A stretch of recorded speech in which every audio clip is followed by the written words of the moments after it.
Bonsoir à tous.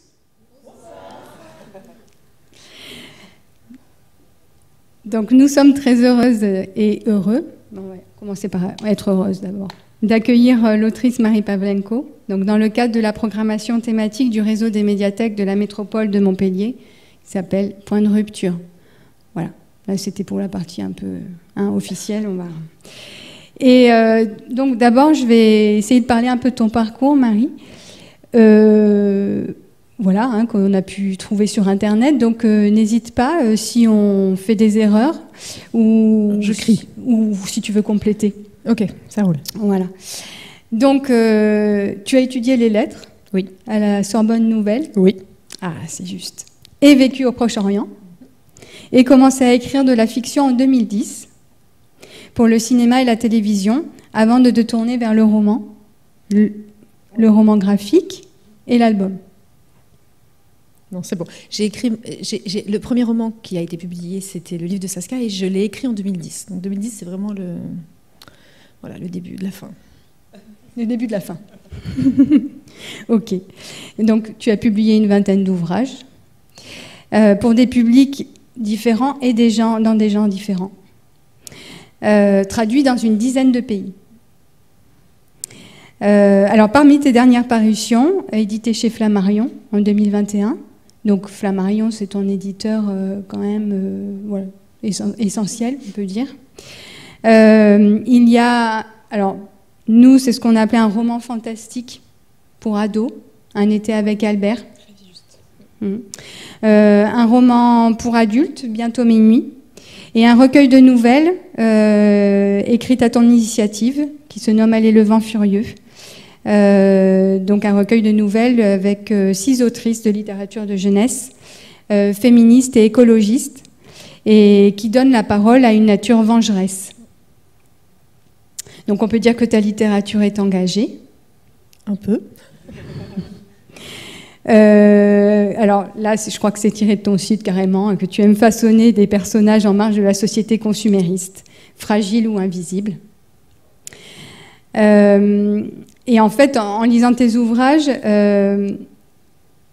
bon, je vais parler un peu. On n'a pas arrêté de se casser la figure, donc il y a des points de rupture tout au long de ta littérature.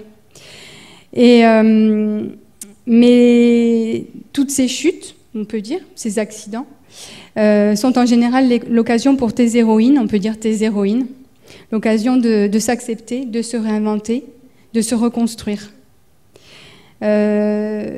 Donc finalement, c'est une chute qui amène de l'espoir. Voilà. Ça, c'était pour la présentation. C'était parfait. Et maintenant, on va démarrer les questions. Alors, on a pu remarquer qu'un lien important est tissé entre ton vécu, en tout cas de ce qu'on a pu en voir, en découvrir éventuellement, ton expérience personnelle et tes récits. C'est Johanna qui arrive en retard. Parce qu'elle travaille. Mais je sais. Et donc, on aimerait bien que tu commences, si c'était possible, avec une petite lecture de ton roman Un si petit oiseau. Voilà, en nous lisant en fait le début du roman. Ok, et après peut-être que je te réponds sur cette histoire de vécu et de fiction. Exactement. Okay. Mm-hmm.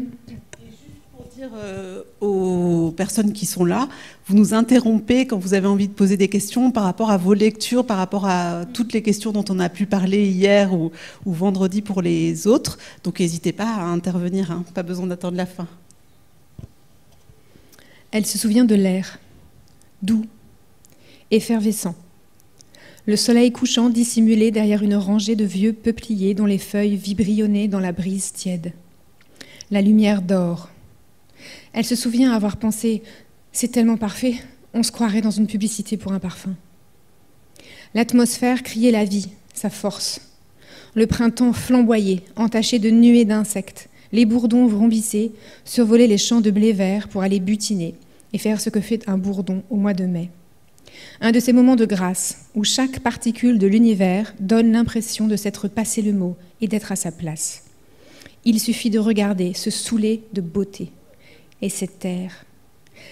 Il s'engouffrait par la fenêtre ouverte, soulevait ses cheveux, lui fouettait le visage. Il sentait le foin, la terre féconde, les pollens, le rire des ruisseaux, le sous-bois. Accoudée à la portière, elle dessinait des vagues avec sa main, doigts tendus et serrés, face au vent. Elle était un dauphin, sauté hors de l'eau, replongé dans des gerbes d'écume blanche. Au volant, sa mère lui a demandé si elle avait des nouvelles de Thomas. Sa question a failli dissiper la magie. Elle a dit non, et sa mère n'a pas insisté. Elle n'allait pas gâcher ce joli week-end prolongé. Nina Simone et sa voix sensuelle s'échappaient de la radio, « Love me or leave me ». Son piano débobinait une impro sautillante, en totale symbiose avec le panorama. Elle se souvient avoir souri. Des fleurs se hissaient sur les façades des fermes, des rosiers grimpants, une glycine piquetée de délicates grappes mauves. Elle adore les glycines, leurs corps qui se contorsionnent, se tordent, s'enroulent. Elle a souri. Encore. Elle n'arrêtait pas. Thomas était loin. Le monde était une caresse sur son cœur. Il hurlait que ça irait, oui, ça irait et la vie serait merveilleuse, bien sûr. Elle allait passer les concours pour lesquels elle avait travaillé si dur, intégrer l'école de ses rêves, avancer. Sa mère a fredonné avec Nina. Et puis, elle se souvient du choc. Le crissement suraigu des freins, le vacarme de la tôle qui se plie et fracasse les tympans, le paysage cul par-dessus tête, les arbres renversés. Elle valdingue dans tous les sens, elle se cogne, la ceinture la rattrape, coupe sa poitrine en deux, comprimée, déchirée, le gémissement du métal lacéré, la douleur dans son bras, inhumaine, un cri de femme, et elle n'arrive plus à respirer son bras, elle ne comprend pas ce qui se passe dans son bras, mais c'est monstrueux. Rien ne bouge. Elle a rouvert les yeux, la voiture était encastrée dans un mur, l'avant défoncé, le moteur fumé. Et toujours cette femme quelque part qui gueulait comme si on l'éventrait, mais pourquoi est-ce qu'elle gueule comme ça? Elle a rentré son bras à l'intérieur, la main pendouillée comme les feuilles d'automne lorsqu'elle se balance dans le vent juste avant de tomber. Elle tenait par 3 morceaux de peau et d'étranges filaments blanchâtres. Les doigts étaient boudinés, gorgés de sang, un os pointé au centre de l'avant-bras. Son coude n'était plus là. Il en restait des miettes, des copeaux sanguinolents. Elle s'est tournée vers sa mère qui l'a dévisagée, hébétée, le front écarlate. Sa bouche était pâteuse. « Maman ?» Sa mère a rattrapé son téléphone, l'a laissé tomber, ses doigts tremblaient. « Merde, putain, merde !» Elle a composé un numéro. « Ne bouge pas ma chérie, Abby, je t'aime, ça va aller. » Abby a quitté les yeux vides, les yeux immenses et effrayés de sa mère. Il lui faisait trop peur. Elle a regardé son bras. Le sang dégoulinait, il y en avait partout, sur la portière, sur l'accoudoir et maintenant sur son t-shirt, son short, ses cuisses, son siège. Il dévalait à gros bouillons et Abby examinait ce bras, ses vestiges carmins et rosâtres, comme si elle était une spectatrice extérieure, comme si cet amas gluant n'était pas son bras. Il était grotesque aussi avec ces choses qui n'auraient pas dû être dehors, indécentes, l'odeur de fer, et elle se disait, la tête dans un brouillard cotonneux. Oh, tout ce sang, mais ça va faire des taches, ça ne va pas partir, la voiture est foutue. Des éclats de voix encore, mais qu'est-ce qu'ils ont tous à brailler? Elle a continué à observer son bras qui gargouillait. Il avait sa vie propre, se tortillait sous les giclées de sang qui pulsaient. Psst, psst. Et Abby avait beau vouloir le bouger, rien à faire. Il restait là, démantibulé, un gant à l'envers, obscène, un vrai foutoir. Sa mère a raccroché, livide. Les pompiers arrivent, Abigail, ça va aller. Elle parlait de loin. Abby s'est penchée vers elle. Hein? Qu'est-ce que tu dis? J'entends rien. Il faut que je te... Le monde s'est assombri. Il est devenu noir. Les bourdons ont continué à bourdonner. La glycine a poussé. Les peupliers ont effacé d'autres couchers de soleil éblouissants. Abby ne les verra jamais plus comme avant.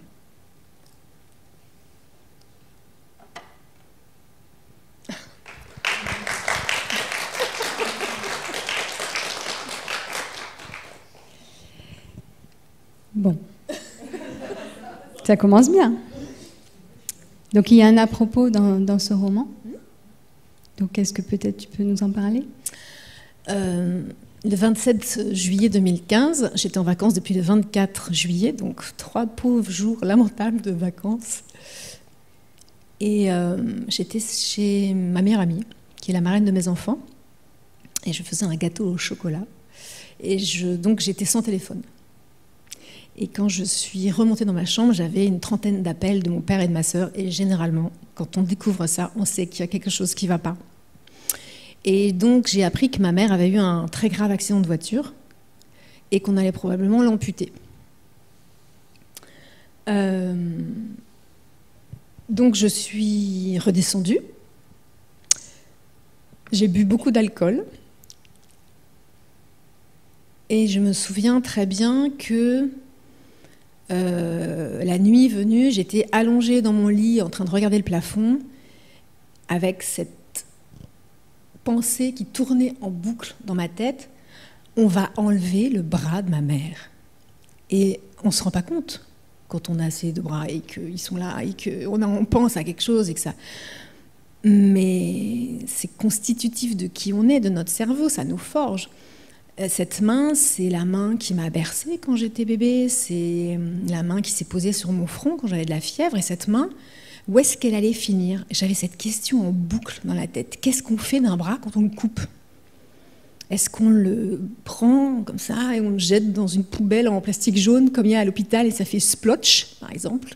C'est une pensée que j'avais toujours et c'est une pensée qui se retrouve dans le livre, mais que j'ai donnée à Abby, en fait. Et je pense que déjà à ce moment-là, en fait, il y avait une nécessité pour moi d'écrire, pas d'écrire ce qui arrive à ma mère, mais d'essayer de comprendre, puisque je pense qu'en fait, ce qui caractérise la souffrance, la douleur physique et psychologique, c'est l'isolement. On est sur une île déserte quand on souffre, et les gens autour ont beau nous aimer, y a un fossé infranchissable en fait. Et du coup, 2 ans après, enfin 1 an et demi après d'ailleurs, je me suis mise à écrire Un si petit oiseau. Et je raconte à la fin du livre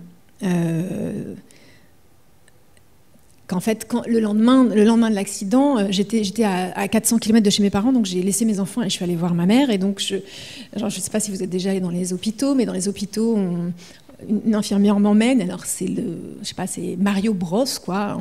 On monte une passerelle, on descend la cave, on tourne à droite, on revient à gauche, on prend 2 ascenseurs, enfin bon. Et pendant tout le temps, je sautillais comme ça sur place.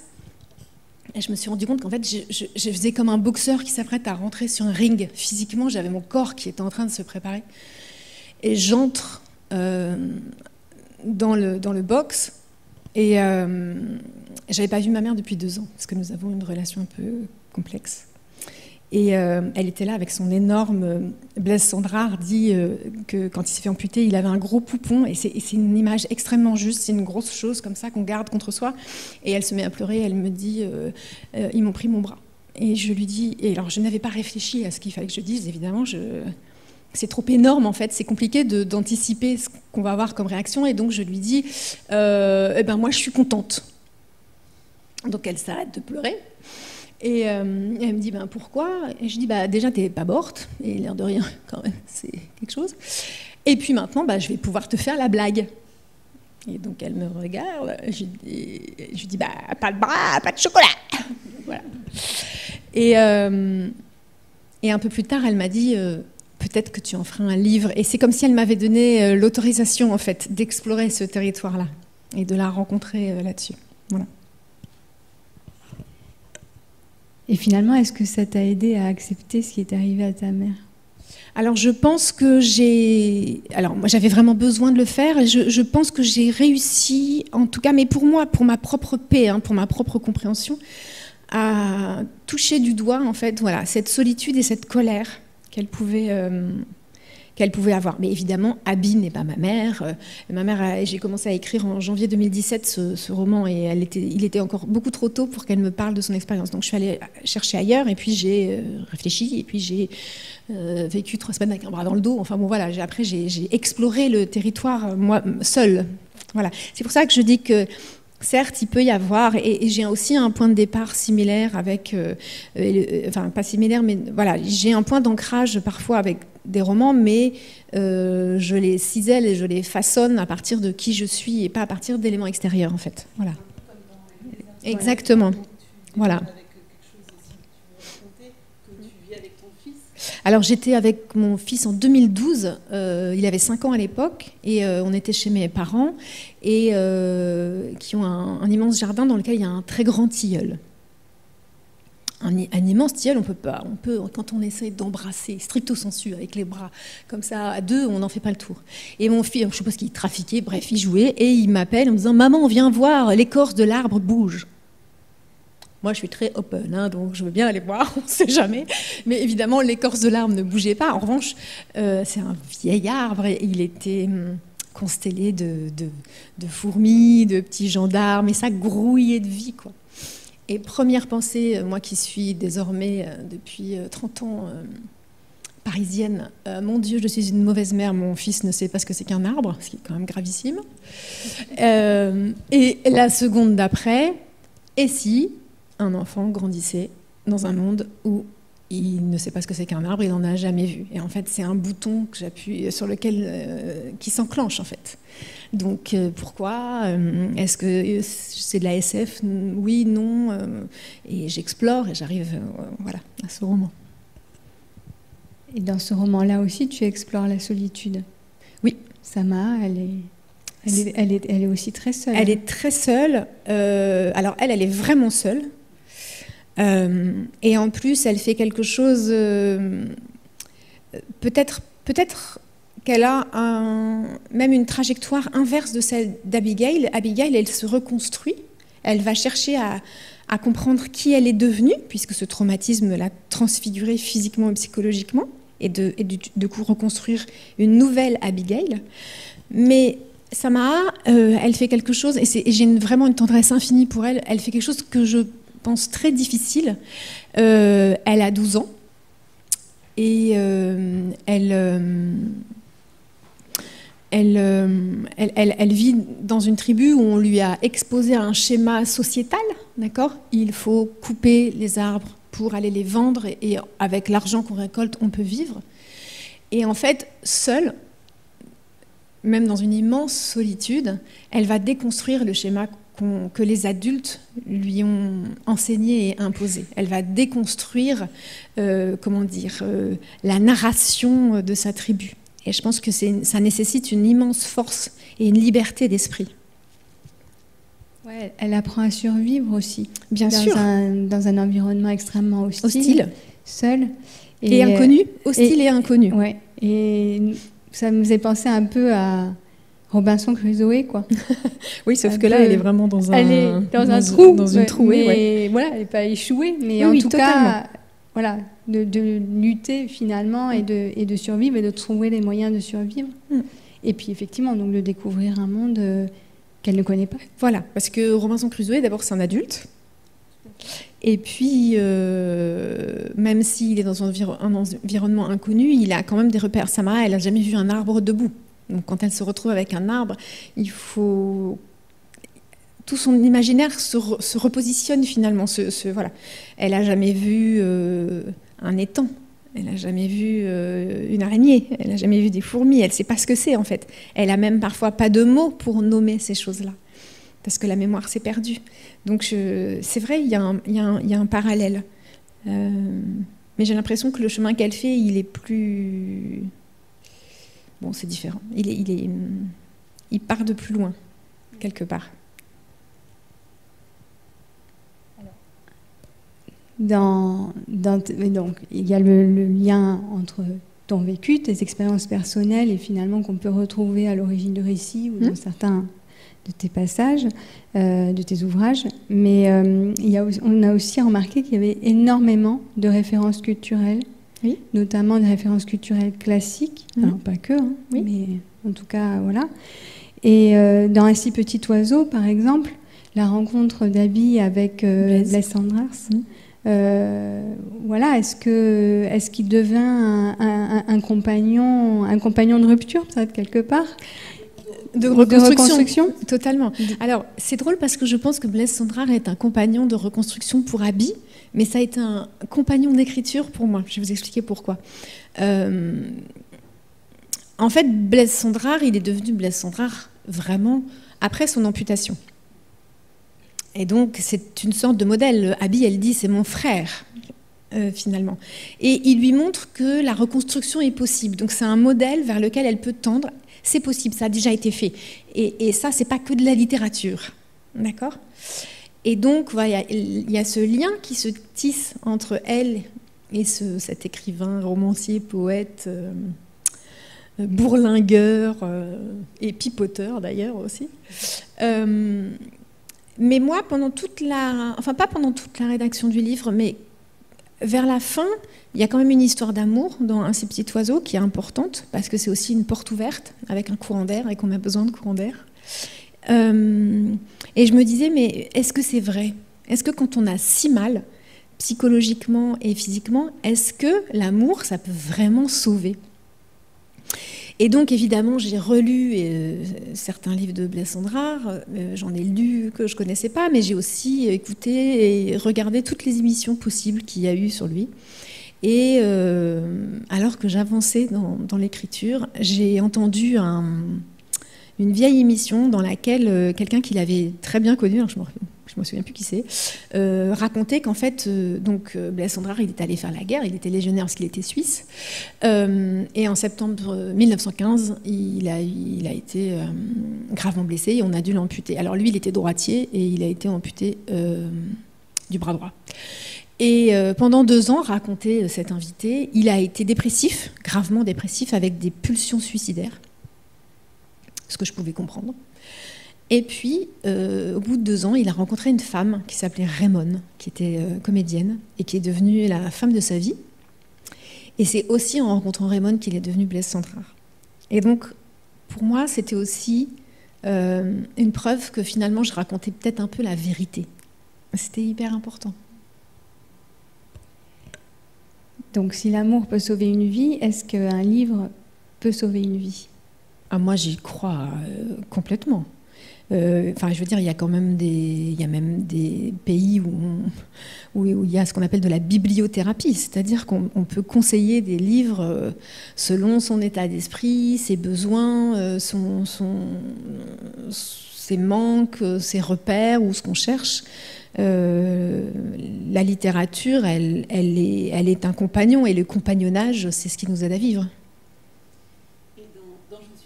Soleil, du coup, Déborah, pour le coup, est accompagnée des Misérables. Et dans chaque début de chapitre, il y a des citations.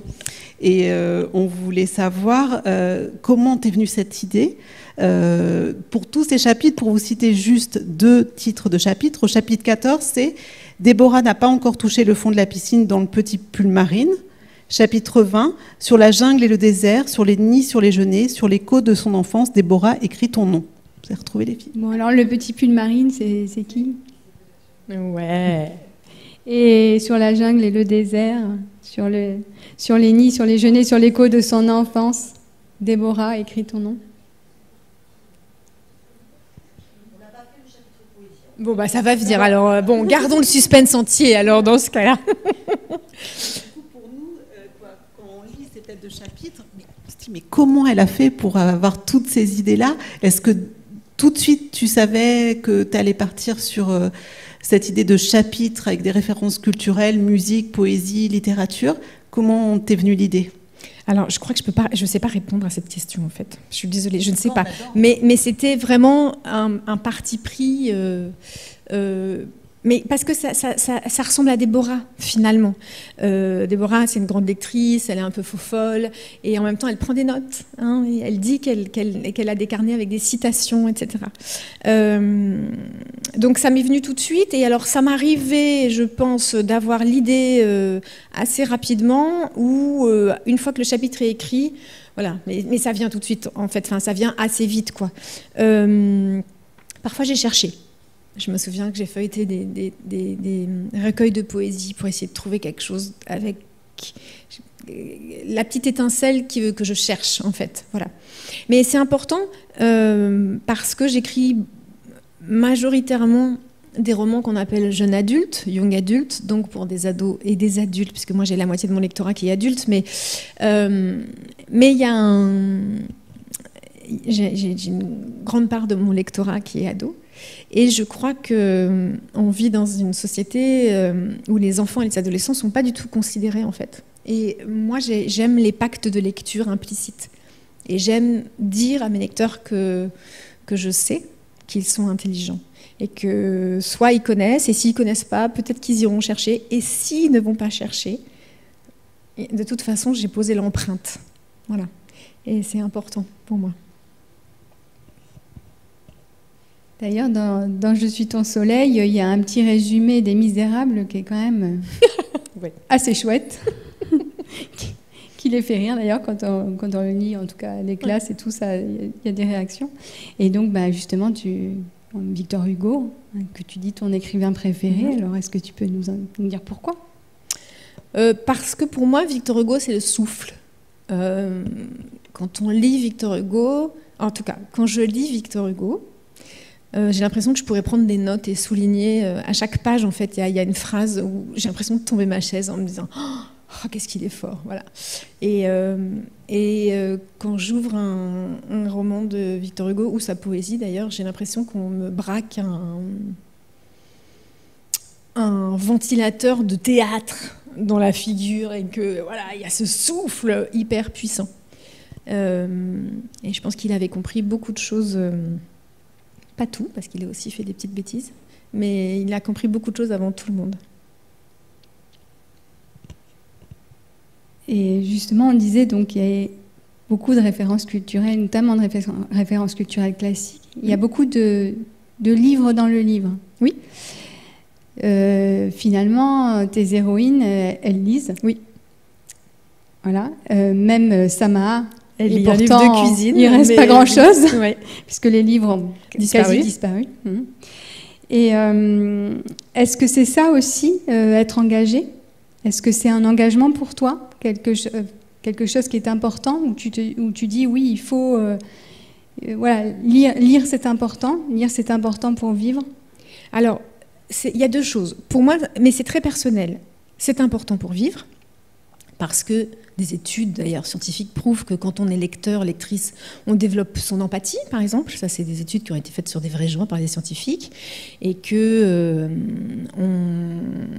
on vit 1000 vies et qu'on développe plein de qualités et de vocabulaire, donc et que on s'échappe et que on comprend mieux le monde, on comprend mieux l'autre, quel qu'il soit. Donc c'est une richesse infinie, mais je pense que particulièrement aujourd'hui en 2022, à l'aune de ce 24 avril qui se précise, je crois que la lecture permet d'affûter son cerveau, et c'est comme un couteau qui aide à aiguiser et qui permet au lecteur, et c'est pour ça que c'est important de montrer notamment aux jeunes qui sont sollicités par plein de choses que moi par exemple j'ai pas connues, que la lecture c'est le vocabulaire, c'est la pensée, c'est décortiquer la pensée, et c'est donc fourbir ses armes pour éventuellement comprendre un discours, réussir à déceler une manipulation, voir aller au-delà des mots, voir que quelque chose qui paraît facile en fait est un petit peu plus compliqué, et la lecture elle aide à devenir un citoyen, et je pense que d'ailleurs elle n'est pas assez valorisée en général dans notre société. J'avais lu une étude qui expliquait, entre autres, pourquoi, en tout cas je trouve ça assez intéressant, pourquoi beaucoup de garçons, adolescents, cessent de lire. Et une des clés avancées que je trouve vraiment pas mal comme idée, c'est qu'il y a une sexualisation des romans, surtout. Les femmes et les jeunes filles sont dans la verbalisation, et donc elles sont plus friandes de lecture, alors que les garçons ou les jeunes hommes sont dans des représentations du corps et dans une approche très corporelle des choses, et moins dans le verbal. Et donc la lecture, en gros, c'est pas sexy pour un mec. Et moi, je pense qu'il y aurait un vrai boulot à faire. J'ai tellement, je me dis, voir des chanteurs, des acteurs avec des bouquins, c'est ça qu'il faut faire en fait, quoi. Redonner toute sa dimension à la littérature. Ben oui, c'est même une technique de séduction proposée Totalement. par Carrie dans Je suis ton soleil. Hein. Donc oui, oui, l'air mystérieux et intelligent, inspiré. Oh non. Mais pourquoi? Moi, je trouve ça sexy. Oui, mais regarde, ceux qui l'ont fait hier, ils y sont allés, ils ont... Non,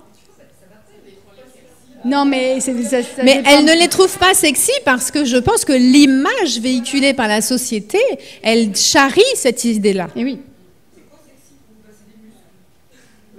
Ouais.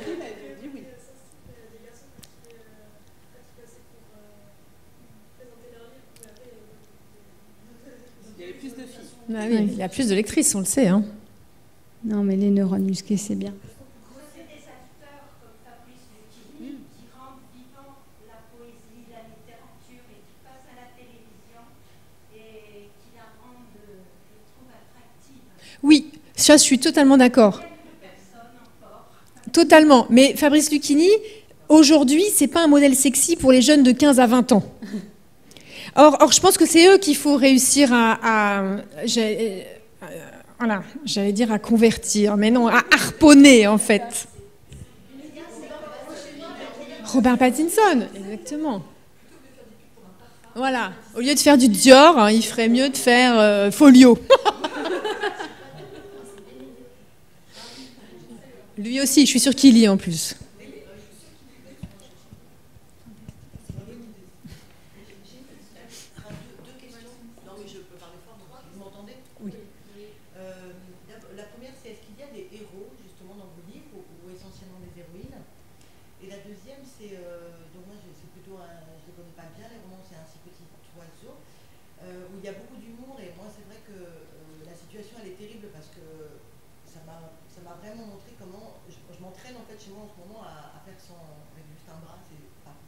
Non.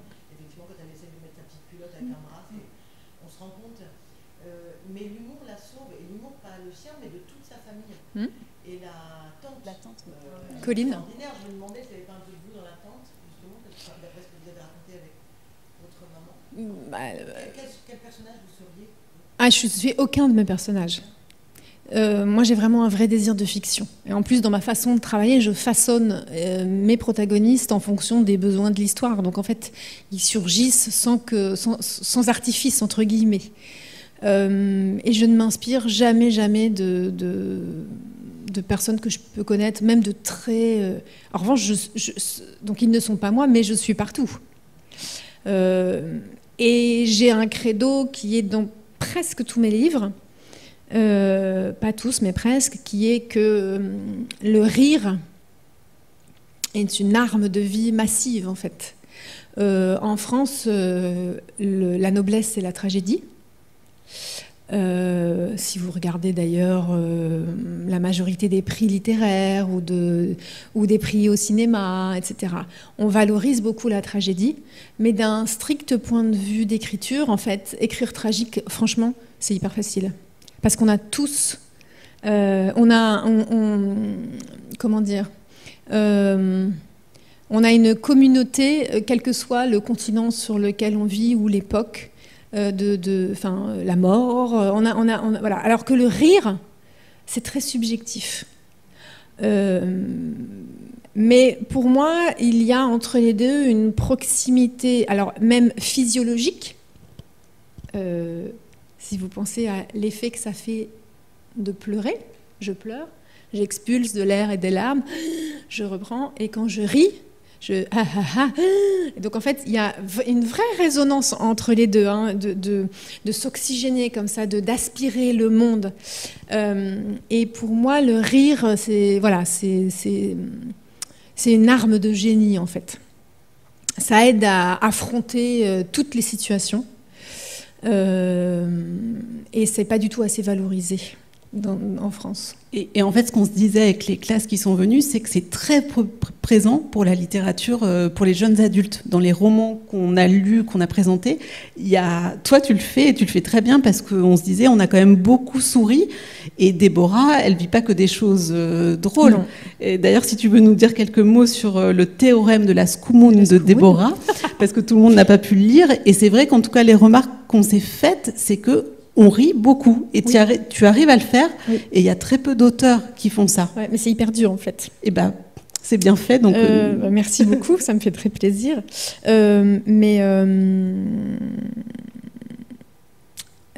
Parce que Déborah, on s'est dit, ses parents divorcent, la tentative de suicide de sa mère, le garçon dont elle est amoureux qui a déjà une petite copine, quoi d'autre? Qu'est-ce qu'on a dit encore? Sa meilleure amie, ouais. Cumule.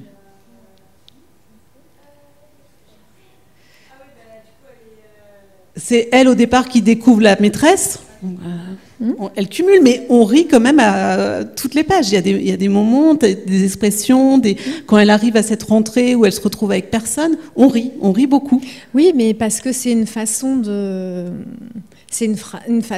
d'affronter en fait le rire. C'est une force immense en fait. Le rire, il est puissant physiquement et il fait couler aussi dans notre corps des hormones. Enfin, je veux dire, c'est quelque chose qui nous réveille, qui nous révèle, qui nous maintient, qui nous soutient.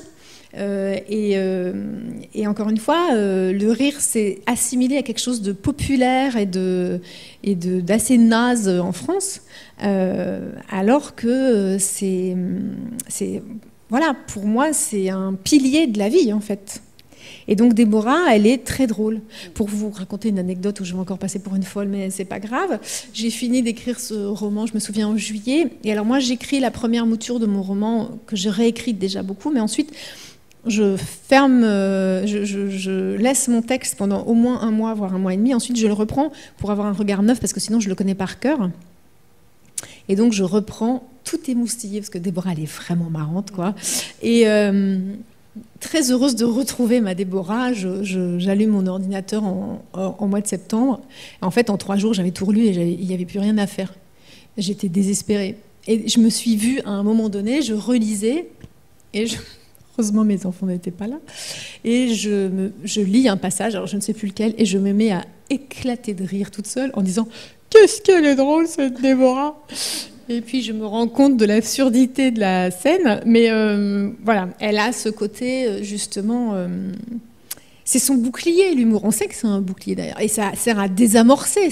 Le rire, ça peut faire complètement basculer une situation, basculer un conflit. Voilà, c'est puissant.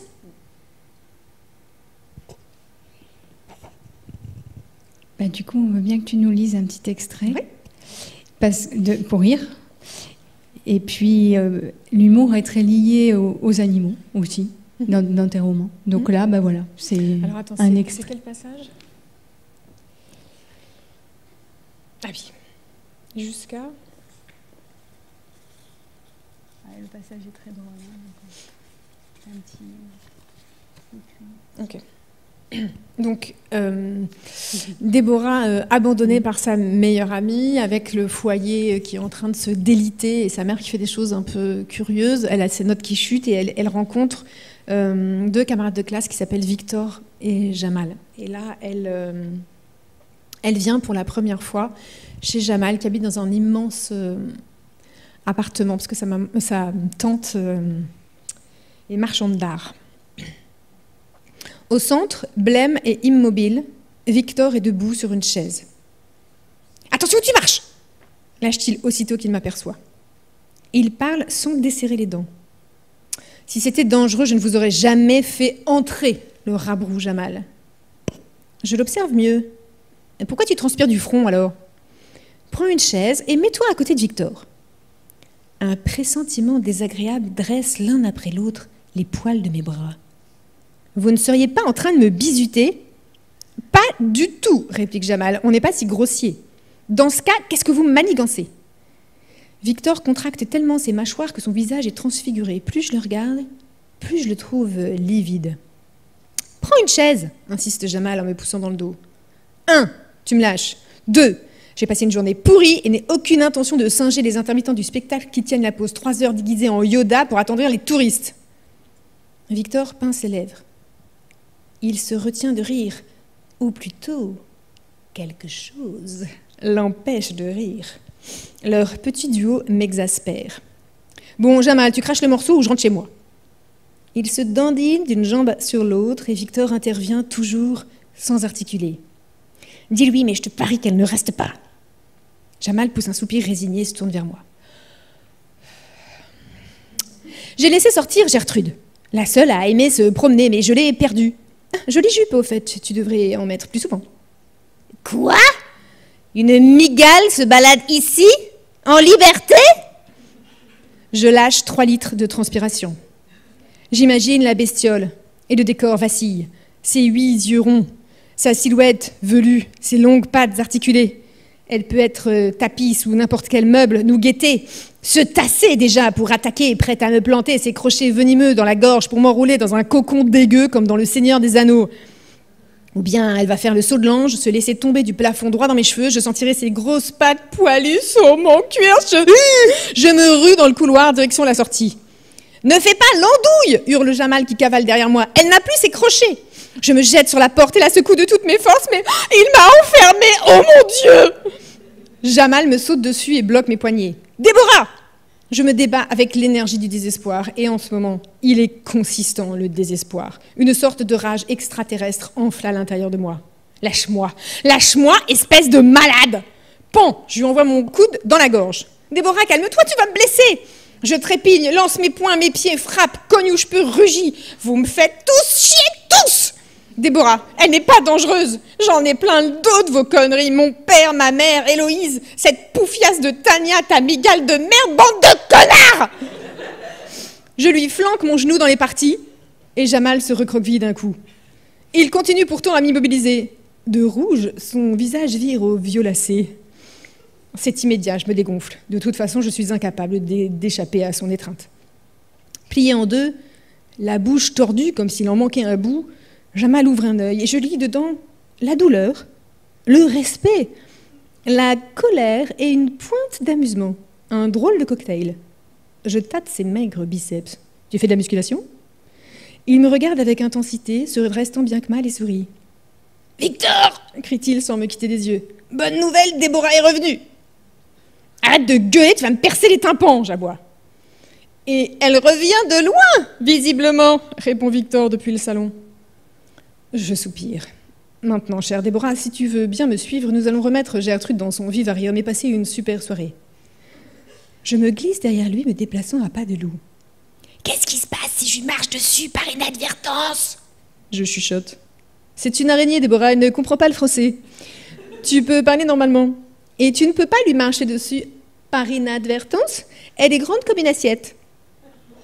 Si je continue à suer autant, je vais mourir déshydratée. Nous atteignons de nouveau le salon. Victor n'a pas bougé d'un centimètre. Coincé sur sa chaise, il me donne un peu envie de rigoler. Grimpe pendant que je vérifie si elle n'est pas sous un canapé, m'ordonne Jamal. Ça ne craint rien, mais si tu la vois et que tu perds les pédales, tu pourrais la blesser. Il a peur pour son araignée. J'avance avec la lenteur d'un paresseux jusqu'à une chaise, l'examine sous toutes les coutures à la recherche de l'éventuelle intruse et la traîne jusqu'à Victor. « Salut !» je marmonne une fois juché dessus. « Alors, comme ça, tu vas passer une journée pourrie ?» s'enquiert-il pendant que Jamal parcourt le salon à 4 pattes. Ne fais pas genre, je suis ultra désinvolte, ça ne marche pas, tu as un teint de cadavre. » La différence entre toi et moi, rétorque-t-il, c'est que j'ai déjà vu Gertrude. Je sais pourquoi je suis au bord de mouiller mon pantalon. La glotte atrophiée, je suis chaque mouvement de Jamal, essayant d'y déceler un signe de présence arachnéenne. Elle est vraiment grosse comme une assiette ? Elle est horrible. Je vous entends, ne dites pas de mal de ma Gertrude. Son vivarium pue, poursuit Victor. Ses copines puent aussi. En fait, ce mec est cinglé. On ne devrait pas rester là. Je t'invite à dîner dehors ?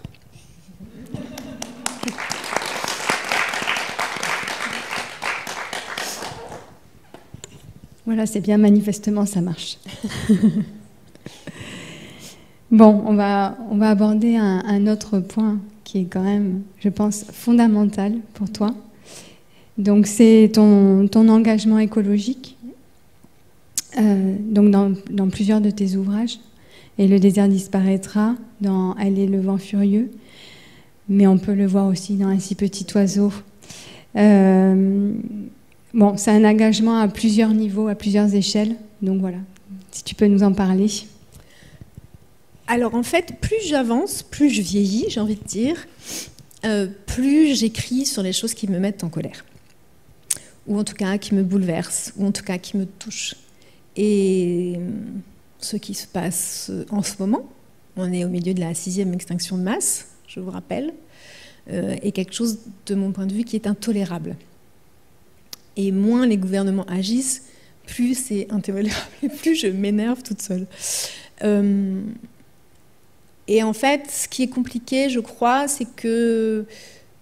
alors, je raconte souvent cette histoire. Pardon, Johanna, tu as déjà entendu. Pardon, Aline, j'ai déjà raconté cette histoire.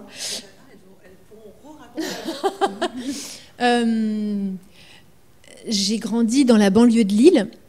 Et mes grands-parents avaient acheté une vieille maison à l'entrée de la vallée d'Ossau dans les Pyrénées, dans laquelle j'ai passé la majorité de mes vacances.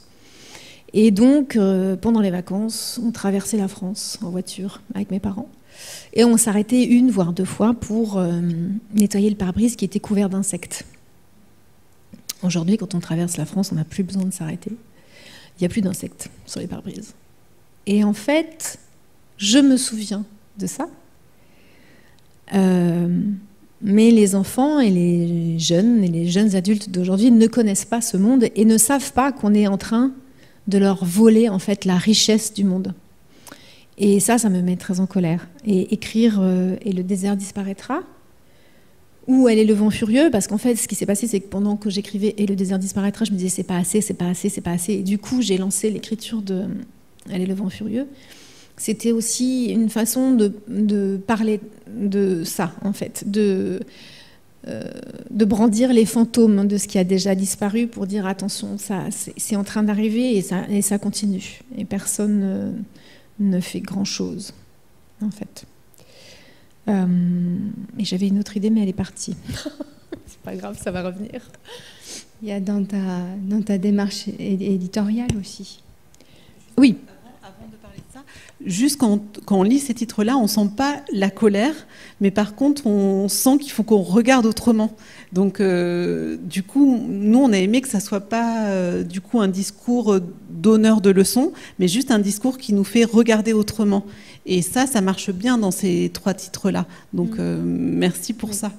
C'est ça, c'est pas culpabilisant, parce que voilà, ça peut être hyper anxiogène aussi. En fait, là, c'est pas le cas.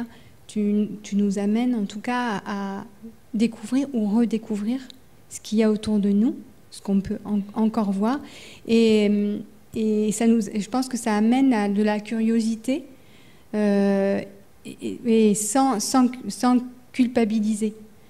En fait, je pense qu'il n'y a pas besoin de culpabiliser. Je crois que ça commence, ou ça devrait commencer. En fait, je dis toujours ça, alors, il faut que je me souvienne parce que je mélange toujours tout et là je commence à fatiguer. On protège ce qu'on aime et on aime ce qu'on connaît.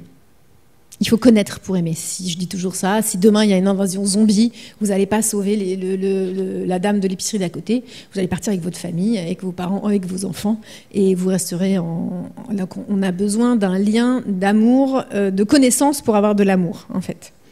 Et ce qui manque aujourd'hui, de mon point de vue, c'est faire voir la beauté et la richesse du monde, notamment à l'école.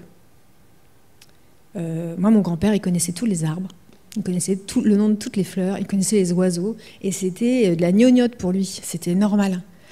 Et en fait... mettre de la distance entre les enfants et le monde, c'est permettre que la disparition arrive.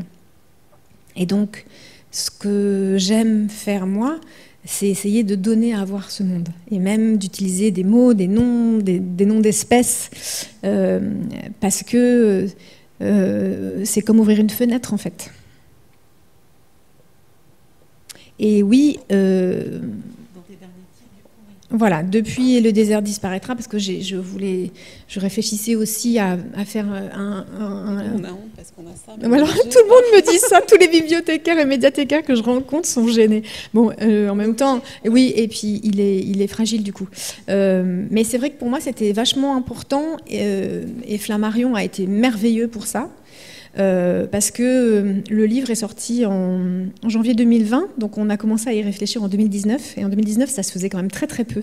Maintenant c'est en train d'émerger, mais voilà, je leur ai dit, moi je ne peux pas écrire un roman qui parle de la disparition et du fait de salir le monde s'il y a du pétrole dans la couverture, etc.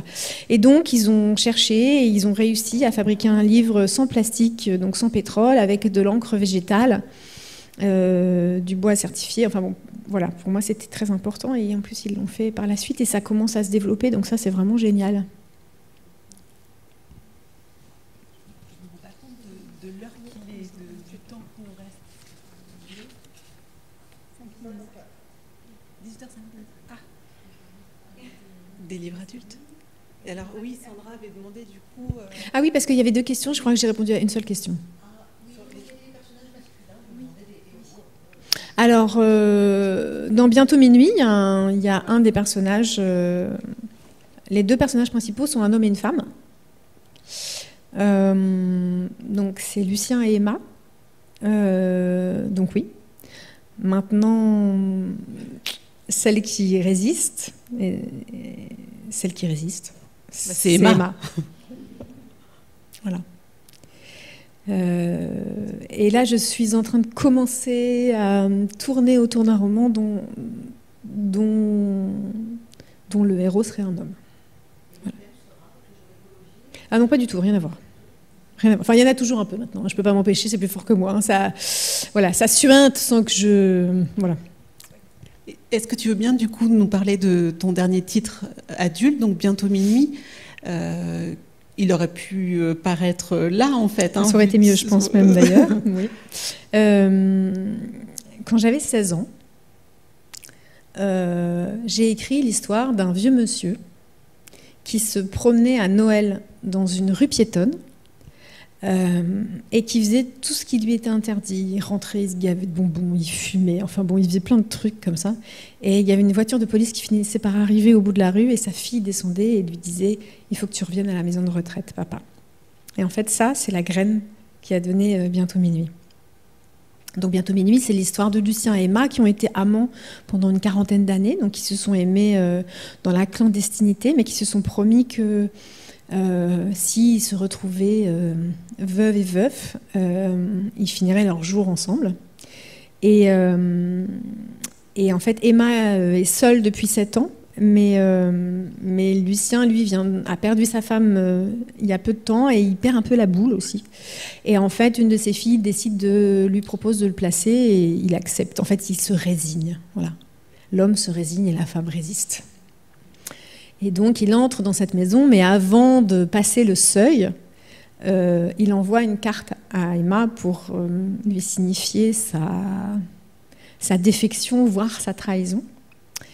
Et Emma, elle prend ses clics et ses claques et elle le rejoint. Mais ce qu'elle ne sait pas et ce que lui a déjà découvert, c'est qu'en fait, c'est une maison où ils sont maltraités, et notamment frappés. Et voilà, c'est qu'est-ce qui se passe quand on est fragile, et vulnérable et enfermé sous la coupe de quelqu'un qui a le pouvoir. Parce que c'est ça l'histoire, en fait. Voilà. Et j'avoue que quand j'ai vu le scandale d'Orpea, je me suis dit, ah, quand même. Oui. On peut dire un tout petit mot de La mort est une femme comme les autres, oui, aussi, pour terminer. Parce que là, c'est carrément la mort qui fait un burn-out.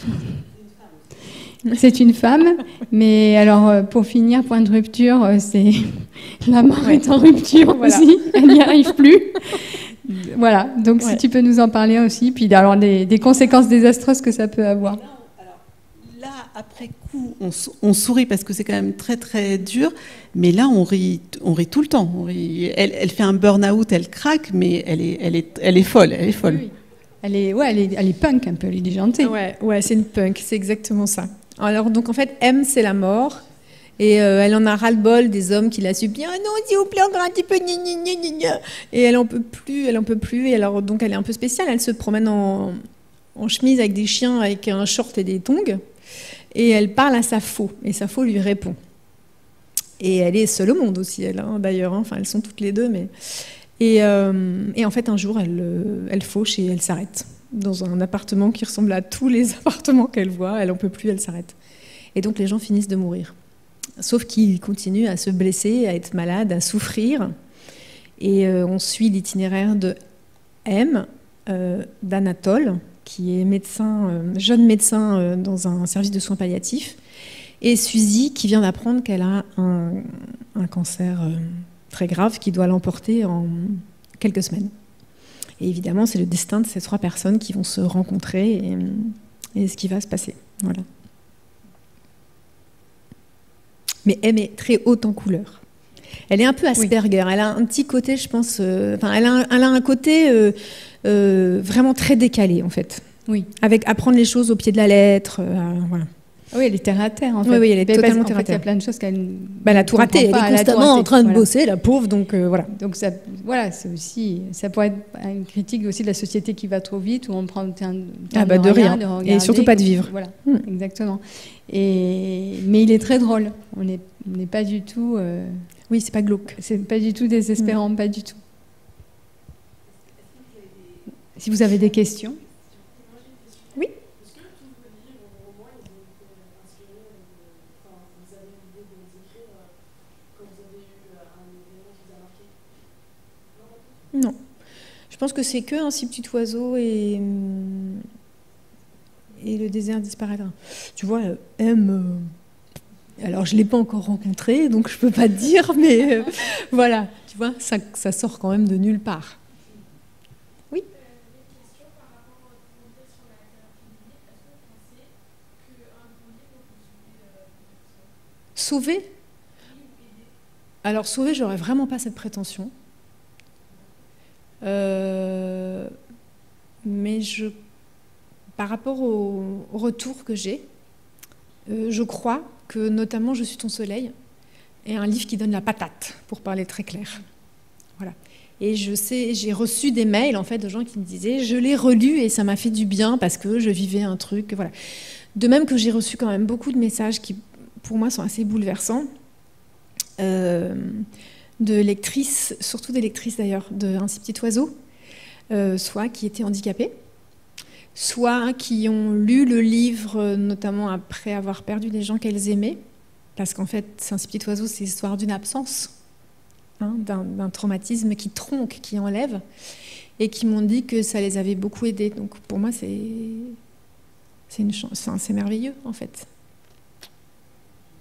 Oui. Donc, même si vous avez dit que dans Un si petit oiseau, vous ne retrouviez pas trop dans les personnages, ça a quand même été une écriture thérapeutique pour...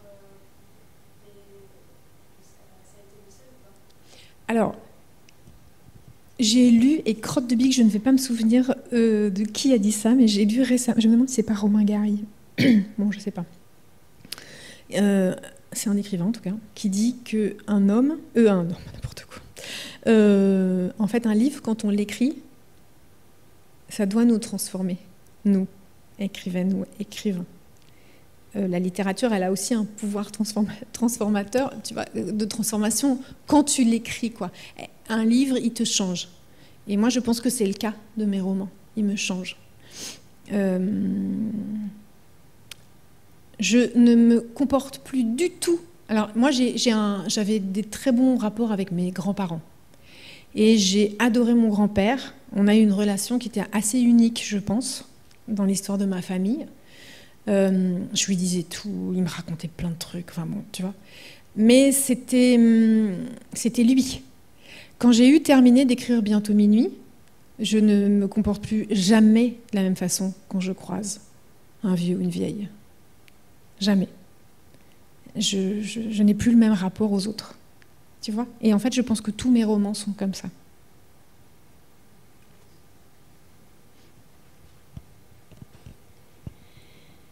Ben voilà, ça va être le mot de la fin. Voilà, on a terminé cette rencontre. Merci beaucoup. Merci à vous. Voilà, merci beaucoup d'être venu. Merci.